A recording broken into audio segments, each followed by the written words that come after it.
Hello everyone, this is Scoia'teal and welcome to channel Duello. I hope everybody's safe and healthy and sitting at their home waiting for the holiday season. And what am I going to do today? I'm going to do something different and not talk about any deck guys or not going to show you any gameplay. Why? Because I made 6 videos for 6 different factions. And before moving on to the, let's say, second stage of the deck, guys, I want to talk about the meta and discuss how the new cards affected the overall meta. And, you know, I mean, this is not a competitive season, but, everyone's trying to try new decks. And, we're going to see most of the decks, in the tournaments pretty soon. So I think it's really a good time to, talk about the cards and changes, of course, coming up with the latest, balance patch, which wasn't a really small one. So going to talk about how these changes, affected everything. Well, we have a really, different meta from the last season. I mean, I didn't expect to change this much, to be honest with you. But CDPR managed to do that. And I think it's been an, successful balance patch, mostly, except one change, unfortunately. And I'm going to talk about that really soon. So let's move faction by faction and start with Scoia'teal, because right now, I mean, Scoia'teal is usually not a hated faction, but I think it is the most hated one, thanks to the release of Milva and Saskia. Those 2 cards really changed everything. And I think, I mean, they're the most important cards, along with King of Baggers, I guess, affected the meta. And, while building a new deck, you should always think about, how can I kill Saskia and how am I gonna fare against Milva decks and so on. You should always keep that in mind. And for example, Northern Realms, Alumni and Mages deck, we're not seeing that anymore. Why is that? Because it's going to get slaughtered against movement control decks. That's the reason, I guess. And some of the decks, we're not seeing a lot of Nilfgaard assimilate either. But the reason for that is, people going to try different things, I guess, because I think we're going to see the deck that we, used to see last couple of seasons. Once again, I mean, we're going to see versions of it in the ladder, I'm pretty sure. So anyway, I mean, let's talk about Scoia'teal first and not talk about different things. Okay, so what are the 2 cards? I mean, Saskia and Milva. And Saskia is a really great design. I mean, it forces you to think about, how you're going to build your decks. Is it going to be an engine deck or a control deck, or, you have many options, and, these 10 different primary categories is really a, fun thing. But, after testing this card for a week, it turned out to be the unitless deck, the best deck in the game right now, using Saskia and Milva. And I don't think it's really a good thing for the health of the game anyway. So Milva is just built for, guerrilla tactics, leader ability. I mean, that leader ability got much better. I mean, I don't think I've ever played any other Scoia'teal leader ability this season, because it fits great with Milva cards. All the great guerrilla tactics leader charges are just, 3 more points, because Milva deals 1 damage, and there's also potentially 2 more damages with each leader charge. And I think right now it's the best leader ability, just thanks to the existence of this card. I think it is kind of overtuned, and I mean, we knew from the start, I mean, those 2 cards were going to be really great, but I think Milva is a bit overtuned. I think they need to do something about this, maybe increase the provision. I don't know what they can do about it. Well, I mean, how are you going to play these 2 cards? There are different approaches to do that. I mean, first I thought about, building, movement decks with engines and, with a bit of control added to it. I first tried on Nature's Gift deck, but it really didn't work out great.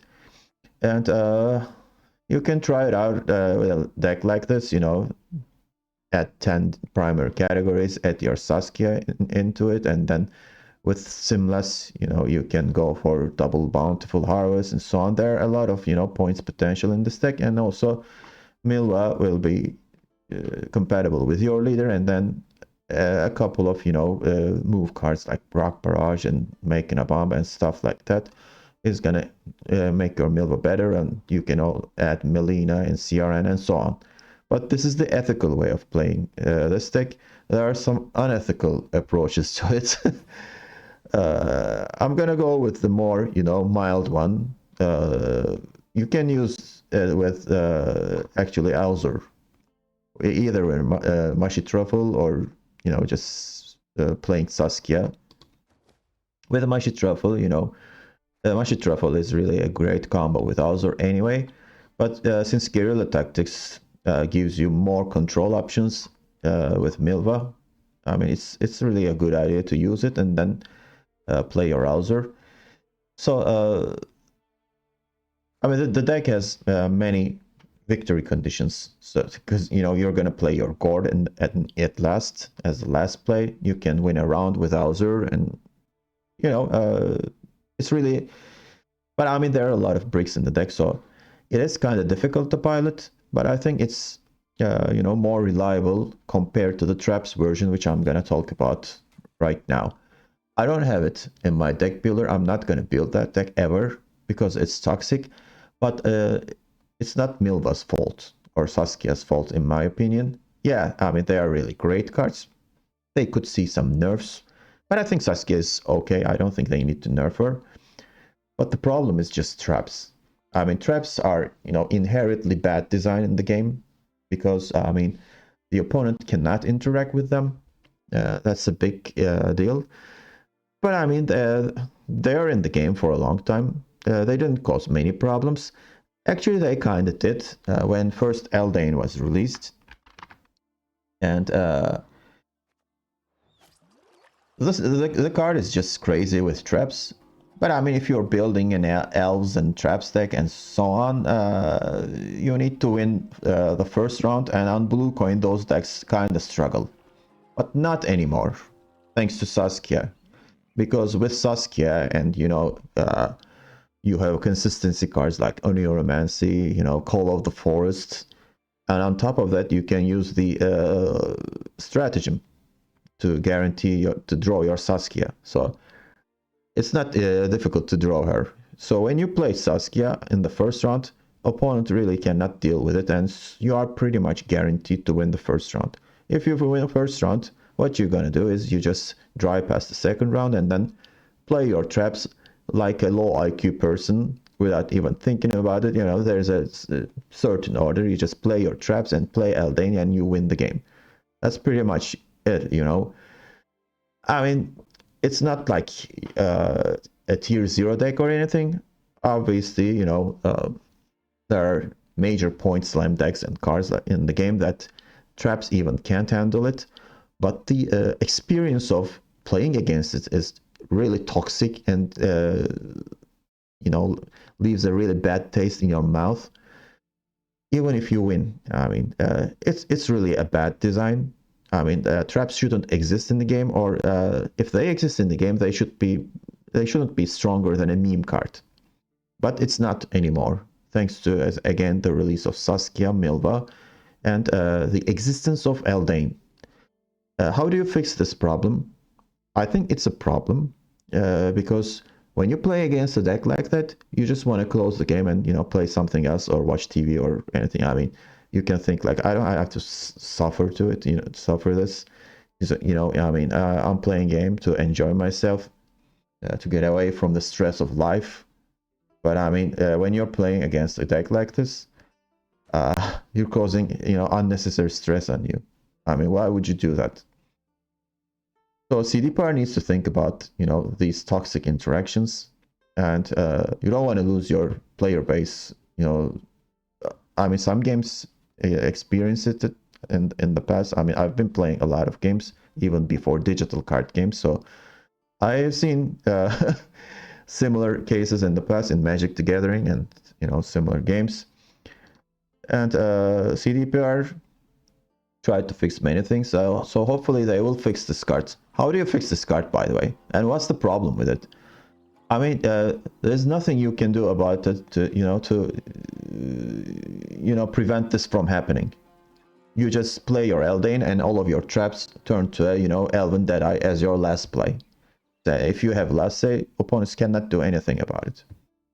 I mean, even if you don't have last say, it's really difficult to answer all of these elves and Eldraine, on the board as your last say anyway. But I mean, it's really stupid design. Well, at least they should give us a chance to stop this from happening. Eldraine should be like the second to last card. There should be an order on him, and then if he survives the round, you can and then transform your other artifacts transform your traps into Elven Deadeyes. But I mean, if it's obviously going to make this card much weaker, you can add something like Zeal. I mean, it gains Zeal if you have like at least 3 elves on the board or something like that, so that the opponent is forced to play some units on the board. So I think this is a major problem, and this is one of the reasons I wanted to shoot this video and talk about this nonsense. It's really not healthy for the game. Fortunately, not everyone is playing this deck. There are some, players who care about the game and prefer not to play it. And they also know that if they play, they're not going to get any GGs from the opponents, because that's not a good game, and you don't deserve to get GGs anyway. So hopefully, as a community, we'll get over this, and hopefully the streamers and YouTube content creators should not play this card and encourage people from playing it. That's also another thing, to be honest with you. I mean, if you have a lot of followers and you're playing these toxic decks in the game, just to get some viewers' attention, it's not really good for the game. You shouldn't do that. Okay, so enough about Scoia'teal. As you see, I mean, this is really a strong deck. I mean, the strongest version is definitely the Traps version, and it's much easier to play compared to Alzur version. So if you want to just win and don't care about anything at all, you just keep playing it, I guess. And but as I said, it's not a tier 0 deck. I'm not sure it's a tier 1 deck anyway, because thanks to the existence of King of Beggars and Syndicate, I think that's really a hard counter to that deck. There's also Overwhelming Hunger and self-damage decks. So there's always an answer to it. But as I said, I mean, it's not a great experience for anyone. Okay, so that's about it for Scoia'teal. So let's move to the next faction then. So next faction is monsters. Well, with monsters, vampires got a huge buff thanks to CDPR, and I think what they did with vampires was definitely correct. And all of a sudden, vampires is a playable, archetype. And on top of that, not this one, they added 2 important cards, which are really great designs in my opinion. Well, obviously they are really overpowered, but I mean, they are used in, certain decks. I mean, they are not auto-include cards in any leader. And what are those cards and what are the decks that I'm talking about? Okay, so first of all, Vampires deck. I mean, Regis Reborn seemed really powerful, and well, it turned out to be powerful as we all expected. This is a really great finisher, and Vampires deck really lacked that card. I mean, Orion, Unseen Elder, that left. They are really good cards, but you kind of needed a short round finisher, and the Regis Reborn really does that, and they have a phenomenal engine in Fledder, and I think it's a bit too powerful, but the deck isn't that powerful, so I think you kind of need engine cards like that. So you can play this deck either Devotion or non-Devotion. With Devotion, you can use Unseen Elder, which is really a great wet, but he usually gets answered. So maybe for consistency purposes, I mean, going for non-devotion could be a better option. So if you're playing monsters, so your first option could be vampires and blood scent, and this deck didn't exist at all like a couple of weeks ago, so it's really good to see a change in monsters. What's our second option? Overwhelming Hunger without we, which is really good news. You could just play your Death Wish cards, think about what to consume, when to consume, and those kinds of decisions really is fun to play. And it's really not a toxic deck. If you're playing against it and you lose it, you're not going to feel bad about it. I mean, there have been a lot of buffs over time. So at the end, they added Araka's Queen to the game. This is really a great card. I mean, at first sight, it looks like a, Araka's Swarm card, but it isn't actually. It's a Death Wish card. I mean, you can consume your Deathlaf or even that insectoid card. What was his name? Ruhin. Yeah, Ruhin is actually a better target, but I mean, in this deck, I think that Deathlaf is the best version, so that's why people kind of decided that Deathlaf is the best target for Araka's Queen if you draw them together. So this is really a good combo. I mean, you can produce many Deathlafs. And people just find way to be toxic anyway. So some people, just consume Maddox, and all of a sudden you have plenty of Maddox and you're bombing everything and so on. I mean, that's not how you're supposed to play Overwhelming Hunger. And fortunately, that deck isn't strong, and we're not seeing that any longer, or we're seeing them really rarely. And I definitely recommend playing Overwhelming Hunger. It is really an option, and Milva decks will struggle against it on top of that. So I think I would recommend that. What else do you have? You can play Relics with Fruits of Iskith, something like that. Well, it is really good, and we're not saying bounty decks in Syndicate. Well, I mean, we are seeing them, but not as much as it used to be when Tunnel Drill was around. So it's really good. But if you're facing Nilfgaard, I mean, you're gonna struggle. They're gonna copy your engines and so on. I mean, it is an option, but I don't think it's better than Overwhelming Hunger. You can play, Wild Hunt, since this is Wild Hunt season. The deck didn't see any buffs or nerfs. It's just a good deck, and it could be really good against Saskia decks, because maybe with your leader, it is possible to kill Saskia. But it will struggle against many other cards.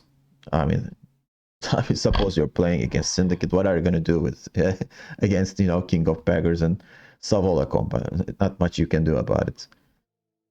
So while building your decks, you should think about that combo as well. I mean, what can I do against Milva decks, and what can I do against King of Beggar decks? So those are the two options that you always have to consider when you're building a deck. Okay, so those are monster options. Well, you can play Calculus if you want to. That's also an option, but I didn't want to include it here. But I mean, there hasn't been any cards added to that list, so I don't think it makes sense to play it when you have Overwhelming Hunger or Vampires, which are different and more fun to play, in my opinion. Okay, so that's it for monsters. Okay, I'll talk about Syndicate and King of Beggars, so why not discuss Syndicate as the next faction? Syndicate was the weakest faction last season, and all of a sudden, it could be the strongest faction right now. And why? Because of, I mean, not because, but I would say thanks to King of Beggars, I guess. And but before talking about that, I want to talk about the other newly released card, Helvete. Not Helvete, I'm sorry, wrong priest. Emelfart. This card is just an amazing addition to, congregation decks. I mean, you can replay your Fallen Knight thanks to this card. So it is really a powerful card. So it's an auto-include in Firestorm decks, and I'm really okay with that. Again, it's not an auto-include in every deck. So it's basically, designed for Firestorm archetype. I think it's really a good design. They also buffed several cards like, reducing provision of Sacred Flame. This is a good deck to play with. But I mean, uh, when King of Beggars exists, why would you bother with Congregation? So that's the problem right now. Well, what am I talking about? Let's just go over it. This is the card that I'm talking about, King of Beggars. This is an auto-include card, and I don't think CDPR designed this card to be like that, because they're trying to avoid printing cards like that. Okay, let's add King of Beggars since we're playing Syndicate. So this is the situation right now. Well, this card is probably designed to be played in tribute decks, but I mean, you don't have to play tribute to get benefit from this card. Maybe it's even better not to play tribute, because you just need to combine this two cards together, Savola and King of Beggars. I mean, you collect 7 coins in your bank, you pay the profit, and you spawn Saulos Frightener, which is already a good interaction. 18 points with 9 provisions. On top of that, you get your coins back, and King of Beggars comes into play. With 2 cards, you just slam huge amount of points. So the best point slam and the best point slam interaction in the game, definitely. And you just have to draw your cards. I mean, to do that. But are you guaranteed to draw Savola? So that's the question, and you always have to pay attention that King of Beggars is in your deck, not in your hand. Well, Syndicate does not have great consistency cards. You can play Vivaldi Bank, but Vivaldi Bank isn't a direct tutor. If Savola is near the bottom of your deck, well, you cannot execute the combo. Well, you could have plan Bs like, playing Ludovicus, or Ludovicus. But I mean, it's better to guarantee your draw. So I think it's a better idea to play Non-Devotion compared to the version I'm showing you here. Like this. You Royal Decree Savola, and you are guaranteed to play your combo with Royal Decree. If you can't draw, neither of them, well, you're just unlucky. I mean, things like that happen. So you shouldn't be surprised. But, you can add some thinning cards like Casino Bouncers or Sewer Raiders and, Flying Redanian. So it gets easier to get at least one of those cards. But anyway, so and Jackpot is definitely the best leader ability in my opinion, because even if you don't have coin, you can use your leader and get your 9 coins and play your Savola. And on top of that, if you over profit, you'll get additional boosts and so on. This is definitely the best version to play Syndicate right now. And I think they need to do something about that interaction, because it's just too easy to do. What can we do about it, actually? Well, I think you can buff Savola and indirectly nerf King of Beggars. Like, instead of, profit 2, maybe. Not really, actually. Well, I mean, instead of Tribute 9, you could do like something, maybe Tribute 7 or 8.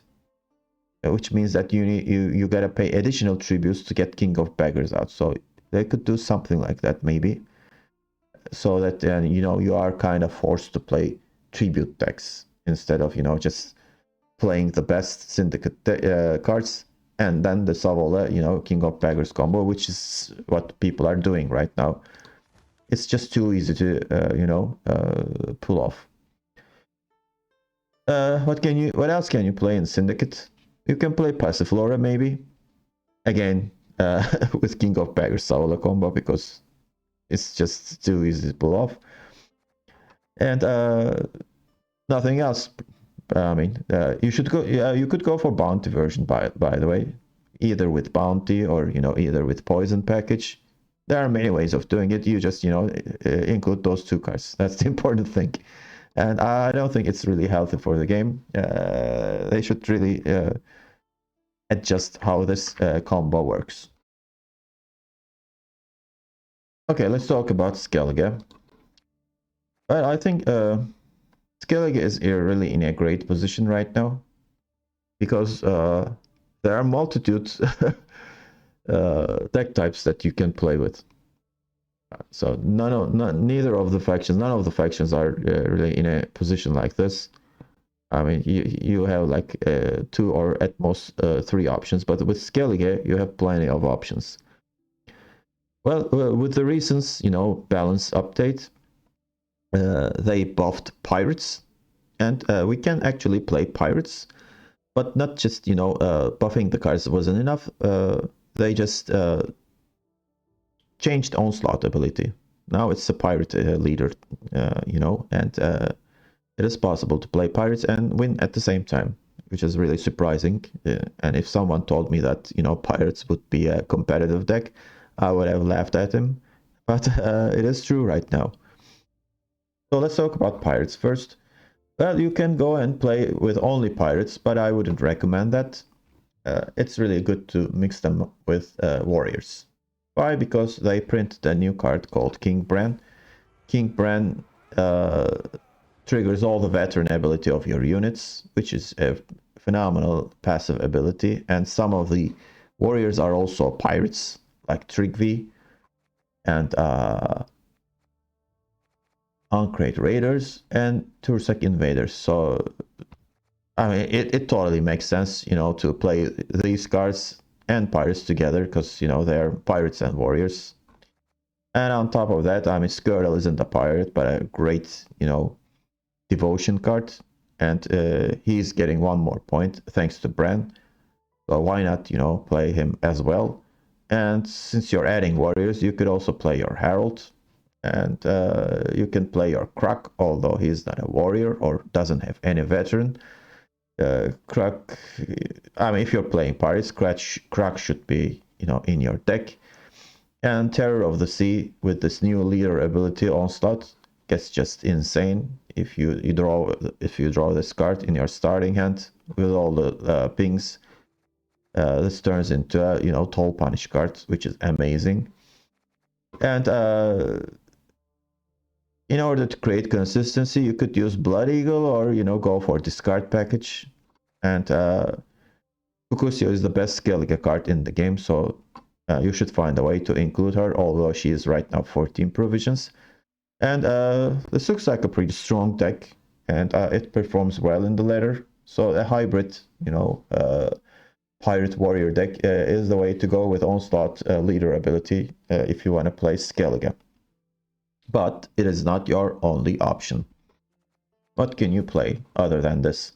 Well, you could go for warriors, Blaze of Glory, and play your Iced. Since King Bran is here, even Iced gets 1 more point thanks to the Bran's passive ability. This deck is really good, but against traps, you're gonna feel vulnerable. The other deck, Onslaught deck, is really, I mean, not the greatest matchup, but it's much better than this. Because the units will have armor, and opponent will struggle moving your units with Milva. But with this, it's really difficult to win the first round. It's also difficult to kill Saskia. And if you lose the first round, the opponent will just, punish you with his traps. But it is a good matchup against many decks in the game. So if you're thinking like, okay, I'm gonna auto lose to, traps, but I'm gonna do better against other decks, you can go for warriors. It's definitely maybe the most fun Skellige deck in the game. If you like control, obviously. And then, yeah, you can play Rain decks, Rage of the Sea. And since Coral and Bran duo, I mean, not only Coral, I'm sorry, got a nerf, all of the Skellige decks got affected, but maybe this deck and, Battle Trance got more affected because, they're not receiving any new cards because the other decks are receiving King Bran. So Rage of the Sea and Battle Trance definitely got weaker, but they are still strong to play. I mean, especially Rage of the Sea. If they can't, if the opponent does not have enough tools to answer your, those mermaid girls, you just win the game. And with Battle Trance, the same thing goes for Crow Clan creatures if they get out of control, and thanks to much truffle and doing Wanderers, uh, I mean, it is one of the best long round decks in the game right now, and it also should fare well against movement decks. And on top of that, actually, there is also another option. I forgot to bring that to the top. The self-bound decks. And I got to talk about the second new card, new Skellige card, Series Fearless. Maybe this is the least used new cards of the 12, 12 new released new cards. Although she's really a great card, but again, she's restricted to only, self-bound deck. Similar to Bran, actually. If you're playing Warriors, you're gonna play Bran, and if you're playing Self-Bound, you're gonna play Series Fearless. Series Fearless is similar to King of Beggars. You want her in your deck. She's gonna spawn from your deck when you deal damage to allied units 9 times. But it's not easy to control that. Series Fearless can sometimes come out of your deck without your, control, especially if you're playing Melusine. So if you can't control her spawning, you'll really struggle, and she's not going to go back into your deck. And so, but still, this Earth in Ritual leader ability with all the self-bound cards, it's really great against movement decks. I mean, that deck will struggle to, just get rid of this card, for example. It's a 5 provision card, but I mean, you move it, you deal it, the guy seals himself and turns to 8, so I mean, that's really good against those decks. But against other decks, I'm not sure. I mean, if the opponent is a control deck and wants to damage your cards, that's really fine, because you want damage on you. So that's why I named it Masochistic Ritual. And you can play this list differently. I was trying Artists. I'm not sure if it's a great fit, but still, I mean, this is a pretty good deck in my opinion, and it's definitely an option. So as you see, I mean, Skellige has the most variety when compared to other factions, which is really good for them. What about Northern Realms? Northern Realms has been the strongest faction for the last couple of patches, but right now, I think they could be the weakest one. Well, what happened to Alumni, Zeal, Alumni and Mages deck? Well, Rafar's Vengeance got a nerf, but that wasn't such a big nerf. But the thing is, the other cards that are being newly released, particularly Milva. I mean, if you're facing a Milva deck, they're gonna destroy you, as I mentioned in the beginning of the video. So I don't think it's a really good idea to play Inspired Zeal with those. I mean, or you gotta have plenty of control options or point slam options. And instead, what are we going to play in Northern Realms? Northern Realms got new 2 cards. One of them is King Graduate. And when this was first released in the first week, people kind of abused it with the Uprising ability. I mean, the Uprising last charge, spawns those Lyrian Scythemen. And with King Graduate, you can do that many times, which isn't supposed to happen. So you see, I mean, this is such an obvious interaction. I mean, how did CDPR miss this? It's really mind-blowing. They definitely need more, employees in their, card design, and not card design, but play testing team. I mean, they definitely need more people. I mean, how can they miss this? Anyway, so they hotfixed it, but hotfix took like a week. They should have, immediately, changed it when they saw it. So after the, change, King Graduate, again, I mean, what does he do? I mean, it gives an additional charge to your leader ability. So when you look at the Northern Realms leaders, you could do it with Inspired Zeal. I mean, you're gonna get actually 2 additional charges if Radovid survives, and opponents will probably not touch him because it's not that important. Well, it would be really great to have 2 more Inspired Zeal charges, but I don't think it's really that big of a deal. Royal Inspiration isn't. I mean, these abilities. I mean, you can't do that with. I mean, they don't have charges. I mean, this one has just cooldown too. So the best candidate is actually Shield Wall, because giving shield 2 more times could be a big deal. With the old classic Shield Wall decks, I mean, those shields could turn out to be really great with dual cards and so on. And stockpile, it is possible to get another charge that could really help. Pincer maneuver, well, do you want to draw any more cards? 2 charges are usually enough to do whatever you want, so I don't think it's worth to add Radovit. And with uprising, I mean, you're gonna get 2 additional charges, which means just 2 points. That's definitely not worth it. So we're left with just Shield Wall. Well, shield cards also got buff, like Margarita. I mean, I'm not Margarita, but Damn Sorceress, Windhelm of Attire, Immortals. I mean, those cards have really good interactions. And King Grognar is your big finisher. And since Griffin Witcher adepts have shields, it is a good idea to play a mix of Witchers and shield cards. And I think it's a good deck, but it's not a great deck, because the deck doesn't have much control in it. It's basically, putting your engines and hope they survive. But against movement decks, I mean, cards like Immortals and stuff could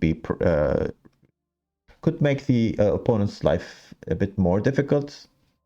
But still, movement decks are better than this. I mean, it's an okay deck. What about the other new card? King Hansalt is actually a powerhouse, but you have to play him only in siege decks. And is siege a good option in this meta? I'm not sure. That's the problem here. And is siege the best scenario in the game?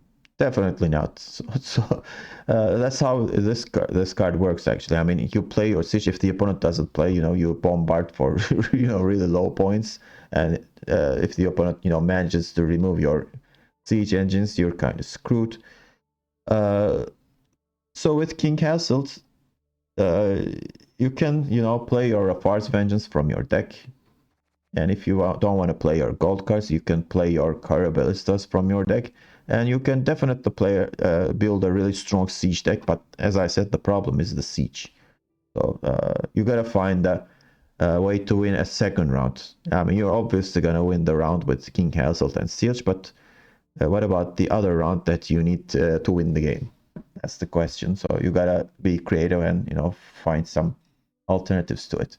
If you're playing siege, I mean, any leader would do it. But I think Pincer Maneuver is really good to draw your crucial missing cards. I already posted a video about this deck. It works fine, but against certain matchups. So at the end of the day, I can't see or find a really good Northern Realms deck. So I think it is the weakest faction right now. But depending on how meta changes, that could change as well. I mean, we could see the return of mages maybe soon if Milva decks get unpopular, or Eldain gets a nerf or something like that. Things could get changed. Okay, so let's talk about Nilfgaard, I guess. Well, Nilfgaard received 2 nerfs in the latest patch, to Brathens and Terra Nova, so all the assimilate Nilfgaard decks has to get rid of 2 provisions to fit all the cards in their deck. So that's automatically 2 points nerf to all Nilfgaard decks. And Nilfgaard was the strongest faction along with Northern Realms last season. Well, I mean, you could get rid of one of the mid-range cards and build a deck, around it. And I think Double Cross is still a great leader ability with Assimilate. Still, Terra Nova, Brathens, Coup de Grace, Mashi Truffle, Joachim, I mean, Lydia, these are all great cards. And you can play Fur card, Menno, or maybe get rid of them and play Heatwave, or maybe even Sunset Wonder. I mean, those are all options, and all of them are really good. But I'm not sure if it's tier 1 like it used to be last season because of the 2-point nerf and because of the other, insane powerful cards like King of Beggars, Milvan, Saskia. I mean, especially against Jackpot, the deck kind of struggles. I mean, you just cannot make up that many points in a short round against the Savola and, King of Beggars combo. What about the new cards for Nilfgaard? Well, new cards are specifically designed to be played with Enslave Leader ability. So CDPR encourages player to play Enslave and Tactics. I'm not sure how good Enslave Leader ability is. You can play Enslave 5 or 6. With Enslave 5, I think Enslave 5 is better. And Enslave 6 is inherently worse because of the deck restrictions. I mean, you gotta play 12 tactics and 13 units. You can't even play your, invocation. Or if you want to play invocation, you gotta increase your deck size and decrease provisions, and I wouldn't recommend doing that. So Enslave 6 is just great against some decks, but I mean, you can't go really high with Enslave 6. But since we're talking about the new cards, let's check them out. Ardalep Dahi. Well, people have mixed opinions about this card. Some say it's great, some say it's trash. I think it's neither. It's somewhere in between. The drawing card ability is really good, especially if you invoke a card. And if you're going to draw it with your Ardal, that's really good. But keep in mind that Ardal has restrictions. If you're playing Enslave 5, I mean, there will be 8 tactics in your deck. So the units that you're going to send, or opponent sends, can't be more than 8. And on top of that, you don't want to send any deploy cards to your opponent's hand. And that could be awkward sometimes. I mean, most of the time you're just faced with a decision to send say bronze card to the opponent's hand in the final round if the opponent played a bronze card.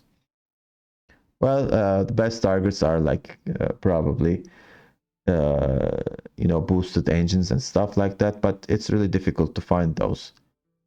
But even if you send a bronze card, and if you're drawing a gold card with Ardal, this is really a good value card. But as I said, it's not as great as people claim to be. It's an okay card in an Enslave deck. That's all I'm gonna say. On the other hand, John Calvate isn't really getting that attention as Ardal, but I think this is a better card than Ardal. Because with Enslave 5 or 6, this is an auto-inclusion. And I'm not even, sure about the inclusion of Ardal in Enslave 5. I mean, although we're talking about it on the Enslave 6 list, let's move to an Enslave 5 version. I mean, with Enslave 5, you could, again, play Assimilate with Artaud and Brethans. But I don't think it's as good as Double Cross because your leader ability sucks. Am I seizing a 5 power unit?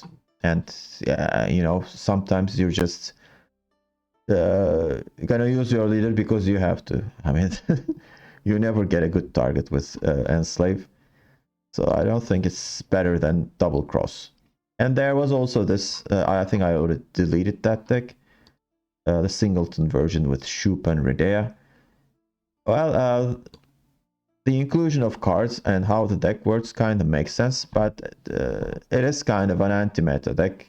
It's good against most decks, but if you're facing a deck from the last season, you're gonna get slaughtered. Like, Battle Trance is gonna crush you.